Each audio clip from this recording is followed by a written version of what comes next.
চাঁপাইনবাবগঞ্জের শিবগঞ্জে দিব্যি সুস্থ মানুষ প্রতিবন্ধী সেজে মহিলা ইউপি সদস্যের পরিবারের ৫ সদস্যর নামে নিয়মিত ভাতা তুলছেন বলে অভিযোগ পাওয়া গেছে। এ ঘটনায় এলাকায় চাঞ্চল্যের সৃষ্টি হয়েছে।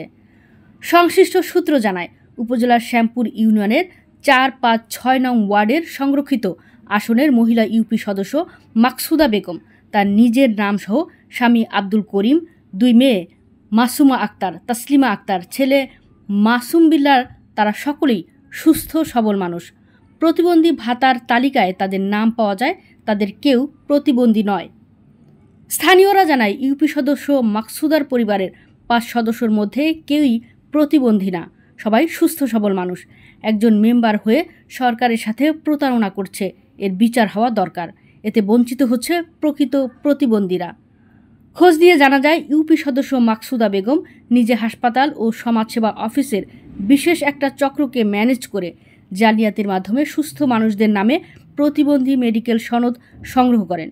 পরে সমাজসেবা অফিস থেকে প্রতিবন্ধী পরিচয়পত্র নিয়ে তাদেরকে প্রতিবন্ধী ভাতার তালিকায় নিয়ে আসেন। অভিযুক্ত ইউপি সদস্য মাকসুদা বেগম সহ ৫ জন সদস্য কিভাবে প্রতিবন্ধী ভাতার তালিকায় নাম আসলো জানতে চাইলে তিনি বলেন, আমি অনেক দূরে আছি, কাজে ব্যস্ত আছি, আপনার সাথে পরে কথাই বলবো। আমি তো আছি অনেক দূরে কাজে ব্যস্ত আছি। আমি কথা বলছি।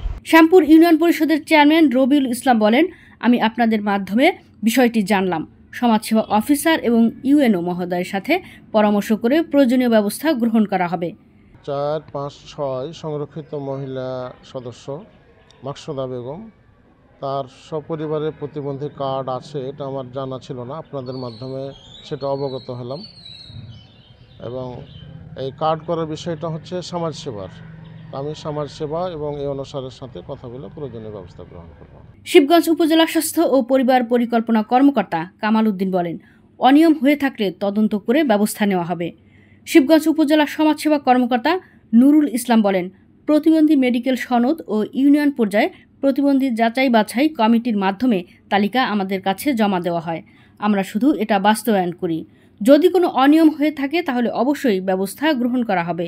আমি আপনাদের মাধ্যমে যে অভিযোগটা পেয়েছি সেটা তো আমরা শুনলাম, অর্থাৎ মাকসুদা খাতুন, উনি শ্যামপুর ইউনিয়নের একজন সংরক্ষিত মহিলা সদস্য হিসেবে আমি শুনলাম। বিষয়টি একই পরিবারের যেহেতু বেশ কয়েকজন প্রতিবন্ধী শনাক্ত হয়ে তারপরে ভাতার আওতায় আসে, এটি নিয়ম ডাক্তার দ্বারা পরীক্ষিত হয়ে। যদি তারা সঠিক প্রতিবন্ধী হয় তাহলে তো কোনো অসুবিধা নেই। যদি এর মধ্যে কোনো ব্যত্যয় ঘটে থাকে তাহলে বিষয়টি তদন্ত সাপেক্ষে আমি অবশ্যই ব্যবস্থা গ্রহণ করব। উপজেলা নির্বাহী অফিসার আজহার আলী বলেন, একজন ইউপি সদস্য হয়ে এরকম কোনো অনিয়মের সাথে জড়িত হলে তদন্ত করে ব্যবস্থা গ্রহণ করা হবে। মাকসুদা বেগম, উনি সংরক্ষিত মহিলা সদস্য, তো ওনার প্রতিবন্ধী ভাতার বিষয়ে আমাদের কাছে কিছু অভিযোগ এসেছে। তো আমরা এটি ভেরিফিকেশন যেটি আমাদের চলমান থাকে সেটি করব।